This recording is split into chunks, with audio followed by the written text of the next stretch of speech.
Assalamualaikum warahmatullahi wabarakatuh. Salam sejahtera untuk kita semua. Selamat datang di channel Saka Nagari. Jangan lupa subscribe agar kalian tidak ketinggalan kisah-kisah menarik dari channel kami. Kali ini saya akan menceritakan tentang kesaktian Prabu Siliwangi di hutan Sancang. Ada ilmu yang diturunkan sangat berbahaya. Mari kita simak selengkapnya. Nama Siliwangi adalah berasal dari kata silih dan wawangi. Artinya sebagai pengganti Prabu Wangi. Tentang hal itu, Pustaka Raja-Raja Bumi Nusantara II mengungkapkan bahwa orang Sunda menganggap Sri Baduka sebagai pengganti Prabu Wangi, sebagai silih yang telah hilang. Di Tatar Pasundan, Sri Paduka lebih dikenal dengan nama Prabu Siliwangi. Nama Siliwangi sudah tercatat dalam Kropak 630 sebagai lakon pantun. Naskah itu ditulis tahun 1518 ketika Sri Paduka masih hidup.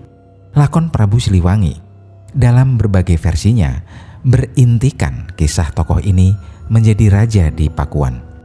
Peristiwa ini dari segi sejarah berarti saat Sri Paduka mempunyai kekuasaan yang sama besarnya dengan Niskala Wastukancana kakeknya. Menurut tradisi lama, orang segan atau tak boleh menyebut gelar raja yang sesungguhnya, maka juru pantun mempopulerkan sebutan Siliwangi. Dengan nama itulah ia dikenal dengan literatur Sunda. Wangsakerta pun mengungkapkan bahwa Siliwangi bukan nama pribadi. Menurut cerita dari mulut ke mulut, Prabu Siliwangi menghilang di hutan Sancang. Hutan Sancang yang terletak di perbatasan Garut Selatan dan Tasikmalaya.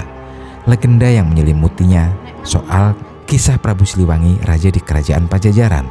Menurut sejarah yang beredar secara turun-temurun, hutan Sancang erat dikaitkan dengan tempat menghilangnya Prabu Siliwangi yang menjadi kebanggaan masyarakat Jawa Barat. Prabu Siliwangi adalah nama seorang raja di tanah Pasundan yang memerintah Pajajaran.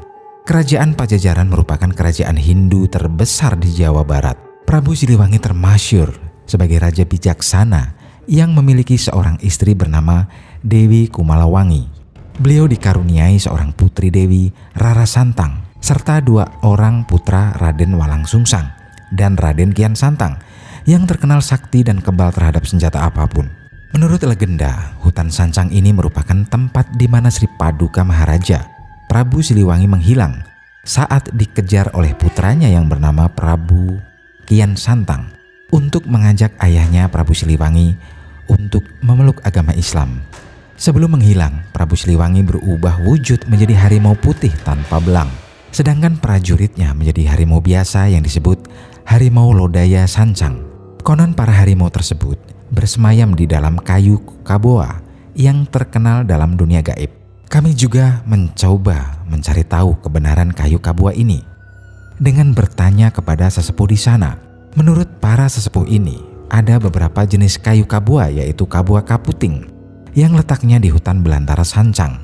Kami juga mencoba menelusuri hutan Sancang.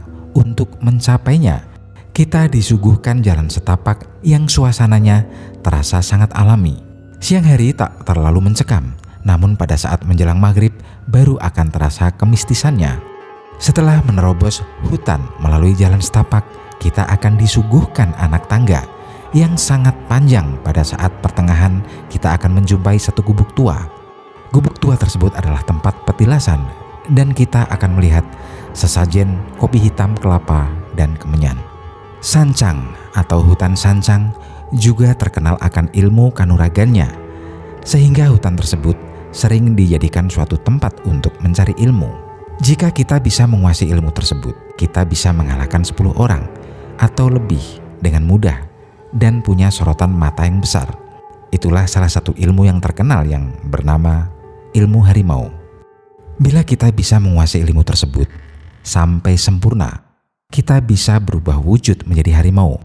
Namun sayangnya, ilmu tersebut masuk ke dalam kategori ilmu hitam atau katanya, dan pada saat kita meninggal arwahnya menjadi penghuni hutan Sancang berwujud harimau. Tentang sejarah singkat Raden Kian Santang masuk Islam. Raden Kian Santang yang terkenal sakti belum pernah menemukan orang yang mampu melukai tubuhnya. Padahal Raden Kian Santang ingin sekali melihat darahnya mengalir. Sampai pada suatu hari, ia memohon kepada ayahnya agar dicarikan lawan yang hebat. Prabu Siliwangi mengabulkan permohonan Raden Kian Santang. Beliau meminta bantuan para ahli nujum untuk menemukan siapa dan di mana orang sakti yang dapat mengalahkan putranya Raden Kian Santang.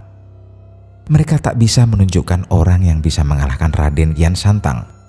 Akhirnya muncul seorang kakek yang menyebutkan ada seorang yang gagah dan bisa mengalahkan Raden Kian Santang. Namanya Ali di tanah suci Mekah. Sebelum Raden Kian Santang berangkat menemui Ali, kakek itu menyuruhnya bersemedi di ujung kulon atau ujung barat Pasundan dan berganti nama menjadi Galantrang Setra.